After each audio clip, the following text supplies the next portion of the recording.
안녕하세요. 카페자라TV 바리스타 김입니다. 아마 지금 영상을 보시는 분들은 커피를 좋아하기 때문에 이 영상을 보실 텐데요. 오늘은 아주 특별한 커피를 제가 여러분들에게 소개시켜 드릴까 합니다. 커피 생산지가 굉장히 전 세계에 유명한 곳들이 많은데 브라질, 베트남, 그 다음에 에티오피아, 과테말라, 콜롬비아 등등 굉장히 많습니다. 그리고 저쪽에 오세아니아 쪽에 가면 파푸아뉴기니, 그런데 여러분 호주에 커피의 농장이 있다는 사실을 알고 계신지 모르겠어요. 제가 이제 알고 있는 호주 로스터리 중에 타투드 세일러 커피라는 곳이 있습니다. 한국말로 직역하면 문신한 선원들의 커피 이런 뜻인데요. 몇 년 전에 이제 우연히 알게 돼서 커피를 주문했는데 또 알고 보니까 그 샤샤 세스틱, 그 바리스타 챔피언 샤샤 세스틱을 로스팅을 가르친 제임스 올리버라는 사람이 헤드 로스터로 근무하고 있는 곳이었습니다. 그분이 이제 오너나 마찬가지죠. 저와 같이 커피를 같이 연구하시는 분들하고 주문을 해서 경험을 해봤는데요. 몇 년 전에 접했을 때 CM 방식의 가공법, 거의 초창기에 한국에 들어오기 전에 CM 방식의 어떤 프로세싱을 하는 그런 콩도 볶고 있던 곳이었어요. 한국에는 많이 알려지지 않았을 때였죠. 그곳에 이제 페이스북이나 인스타를 제가 가끔 들어가서 보는데 호주에 커피 농장이 있다는 거예요. 근데 처음 들었거든요. 제가 그 많은 책들을 읽어봐도 호주에서 커피가 생산된다. 물론 이제 호주는 커피로 굉장히 유명한 곳이긴 하지만 호주에 커피 생산 농장이 있다라는 말은 굉장히 생소하거든요. 근데 어떻게 보면 우리나라에도 커피 농장이 있잖아요. 저는 아직 우리나라 커피는 경험해보지 못했습니다. 왜냐하면 너무 비싸기 때문에 제가 구할 수 없는 그런 커피였어요. 근데 우리나라 커피 농장은 아직까지는 하우스 안에 이제 커피를 키우는 방식인데 거기는 그냥 자연 그대로 커피 농장에서 커피를 생산하고 그리고 그거를 로스팅해서 판매하고 있더라고요. 한국의 호주에서 생산된 커피를 경험한 사람이 얼마나 되겠냐. 이렇게 해가지고 주문을 해서 거의 10일 만에 커피를 받게 됐습니다. 이 커피인데요. 제가 이 봉투가 정말 마음에 들더라고요. 이 봉투며 이 그림이며 이런 게 굉장히 마음에 들었던 곳이었습니다. 그래서 이제 여기 보면은 이 커피의 어떤 프로세싱에 대해서 설명을 하고 있어요. 제가 읽어보면 호주에 크래프터 마운틴 커피라는 그런 호주 농장이 있습니다. 크래프터 마운틴. 여기서 생산된 것인데요. 이제 체리를 선별을 해서 그 체리를 발효를 하는데 어떤 발효를 하냐면 이스트와 박테리아. 이스트와 박테리아. 그러니까 우리가 알고 있는 그 발효 과정 있죠. 무산소 발효. 무산소 발효를 통해서 이제 특별히 가공을 한 커피다. 그리고 이 품종은 카츠와이와 버본이고요. 내추럴 프로세싱. 편견을 가지지 않기 위해서 이런 정보를 읽지 않고 먼저 커피를 내려봤습니다. 그러니까 제가 이거를 주문한 거는 호주에서 생산된 어떤 생두로 만든 커피이고 그 다음에 골드라벨 커피였기 때문에 그러면 이걸 한번 추출을 해보고요. 제가 처음에 마셨을 때와 지금 또 맛이 얼마나 다른지 비교를 해보겠습니다. 호주에 크래프터 마운틴이라는 농장이 있거든요. 찾아보면 알 수가 있고 설명들이 이렇게 있습니다. 8월 1일에 로스팅 한 거고 지금 오늘이 21일인데 주문한 거는 8월 1일 이후거든요. 호주라는 어쩔 수 없는 그 차이가 있기 때문에 이렇게밖에 제공을 받지 못하게 됐습니다. 그래도 제가 배대지를 이용해서 그나마 빠르게 받은 편이에요. 만약에 우편 배송으로 받잖아요. 국제 EMS로 받으면 훨씬 더 늦게 도착합니다. 향기를 맡아봤을 때 그 선명한 어떤 딸기 향이 선명하게 났거든요. 커피 향은 여러분이 알다시피 정확하게 딸기다 이런 게 아니고 약간 그런 거 있습니다. 누가 전문가가 와서 이 딸기 향이다 그러면은 딸기 향 같이 느껴질 때도 있고 이거 크랜베리 향 같은데 그럼 크랜베리 향처럼 느껴질 수도 있고 근데 이제 여기에는 레드베리라는 말이 있습니다. 산딸기가 레드베리인가요? 제가 커피를 처음 받고 그 커피의 어떤 캐릭터를 분석할 때 예전에는 웨이브 드리퍼를 많이 썼는데 요즘에는 오리가미를 많이 씁니다. 그래서 오리가미로 내려보고 이거는 산미를 좀 더 보강해서 내려야겠다. 아니면은 산미가 좀 더 특성 있게 내려주면 좋겠다. 그러면은 고노 MDK라는 드리퍼를 이제 사용을 하고요. 그 다음에 이거는 너무 내추럴 향이 세거나 좀 더 부드럽게 빼야겠다. 그러면은 하리오를 사용하거나 아니면은 이 커피는 굉장히 단맛이 좋다. 그러면 고노 MD2를 활용하거나 이런 식으로 이제 활용을 하고요. 이거는 오리브 가미를 해도 충분히 밸런스가 좋고 산미나 어떤 단맛이나 이런 게 좋다. 이렇게 평가될 때는 오리가미로 내려서 손님들한테 제공을 합니다. 자, 이 컬러를 한번 보시고요. 이 컬러는 제가 지금 촬영하는 환경이나 모니터 환경에 따라서 다르기 때문에 참고만 하시면 될 것 같아요. 이 약배전이기 때문에 또 밝은 컬러를 가지고 있습니다. 이제 여기 로스터리를 경험을 해보니까 굉장히 약배전을 잘하더라고요. 호주 커피의 특징을 굉장히 잘 느낄 수 있는 그런 로스터리입니다. 예전에는 그 온라인 주문할 때 한국까지 주문할 수 있는 EMS 옵션이 있었거든요. 근데 지금은 없어졌어요. 그래서 배대지를 이용할 수밖에 없습니다. 근데 저는 사실 후지 로얄 그라인더를 좋아합니다. 오늘도 후지 로얄로 향을 맡아봤을 때도 간 향에서 굉장히 단 향이 나고 어떤 카라멜 같은 느낌의 향이 나고 있어요. 이게 오리가미 드리퍼고요.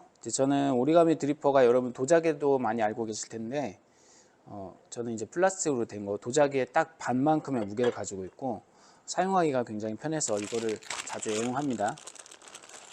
그리고 컬러가 굉장히 예쁘네요. 카페에 오시는 분들이 이거를 왜 체에다 치냐고 물어보는 분들이 많이 계세요. 잠깐 설명을 해드리면, 자, 여기 제가 가루를 받았죠. 이걸 미분이라고 하거든요. 이 미분들이 물에 오랫동안 담겨 있으면 여기서 잔맛이 굉장히 많이 올라옵니다. 그래서 이 잔맛을 조금 줄이기 위해서, 그래서 깔끔한 맛의 커피를 만들기 위해서 이제 미분을 제거하는 거죠. 이 커피는 지난번에 해봤을 때 약배전이기 때문에 제 온도를 좀 높게 잡아서 90도 정도에 내려보려고 합니다.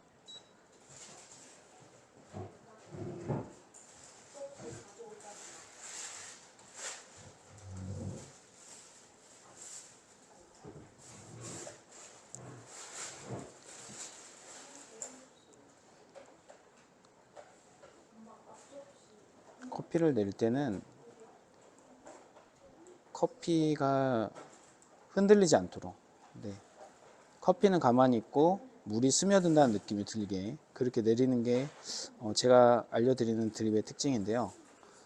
커피를 최대한 건들지 않아야 커피가 깔끔한 맛이 나오거든요. 그래서 여러분들이 많이 보시는 푸어오버랑은 많은 차이가 있습니다. 네, 제가 250을 추출할 거기 때문에 225g을 넣었고요. 250g을 추출할 거기 때문에 1차는 75ml를 뽑겠습니다.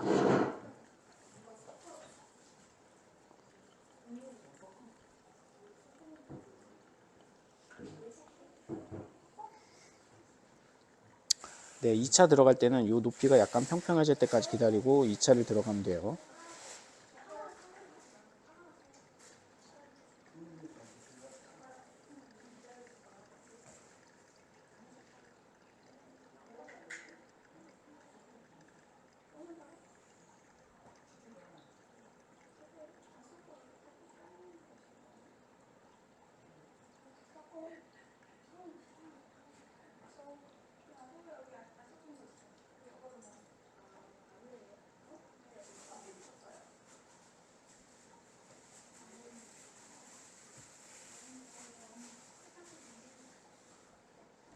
네, 3차 들어갑니다.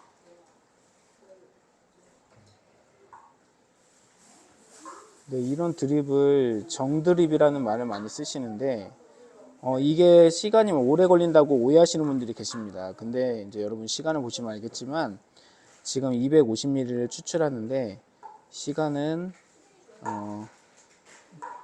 2분 30초도 안 되죠. 이 오리가미 드리퍼는 속도가 좀 빨리 내려가는 편입니다. 네.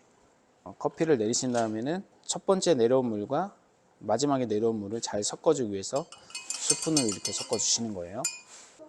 자, 여기 보시면 추출한 다음에 거품들이 있죠. 거품들이 살포시 잘 얹어져 있는 걸 볼 수가 있습니다. 이제 제가 알려드리는 드립은 커피를 최대한 건들지 않는 드립입니다. 그래서 커피가 운동량이 높아지면 그로 인해서 잔맛이 많이 일어나거든요. 그래서 잔맛을 최소화하는 그런 드립이라고 할 수 있어요. 한번 마셔보겠습니다. 자, 보시면 이 컬러에서 어떤 맑은 느낌이 들죠. 이건 약배전이기 때문에 내려진 커피도 굉장히 밝은 느낌이지만 이제 컬러를 보고도 이 커피가 어떤 느낌인지를 알 수 있게 하는 그런 커피입니다. 제가 한번 마셔볼게요.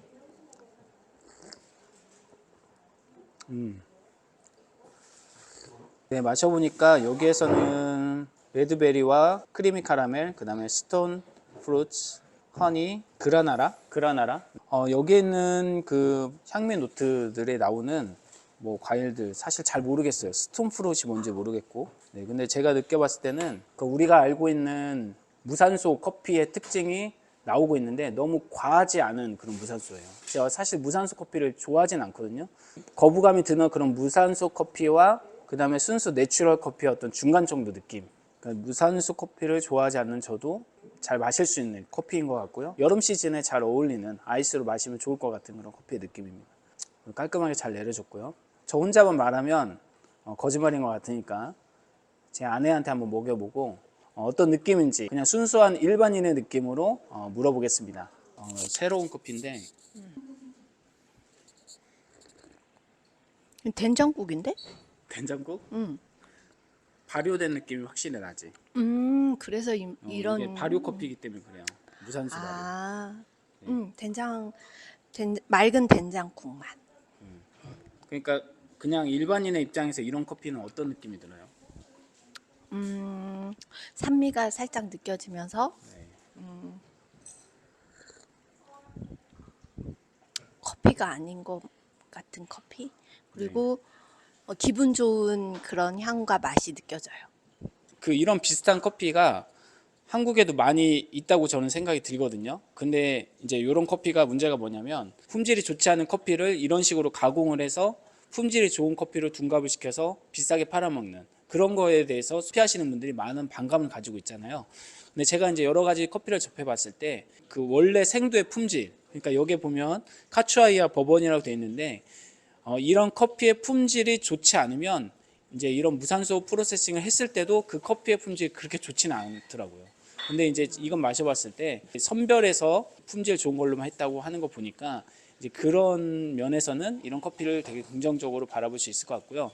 이제 저렴한 가격은 아니거든요. 거의 현지 가격으로 쳤을 때도 그럼에도 불구하고 이제 우리나라의 커피 시장의 어떤 미래를 좀 생각해 보게 하는 커피다. 이런 어떤 특별한 가공 과정을 거쳐서 좀 고부가 가치의 커피로 만들 수 있는 그런 생각을 좀 해보면 좋지 않을까 이런 생각이 듭니다. 이 커피 제가 꼭 사라고는 말씀을 못 드리겠고 혹시나 호주에서 생산된 커피에 궁금증을 가지고 계시다 경험해보고 싶다 하시는 분들은 그 타투 더 세일러 지금 팔고 있거든요. 들어가셔서 구매하시면 좋을 것 같습니다. 이제 이거를 혼자 하지 마시고 주변에 커피 하시는 분들하고 같이 이렇게 공동 구매 형식으로 구매를 하면은 배송비도 절약되고 그다음에 커피 가격도 좀 절약이 되니까 여러분들 그렇게 하시면 좋을 것 같아요. 그럼 오늘 영상은 여기까지 하도록 하겠습니다. 여러분 커피 한 잔으로 늘 행복한 하루 되시길 바랍니다. 안녕히 계세요.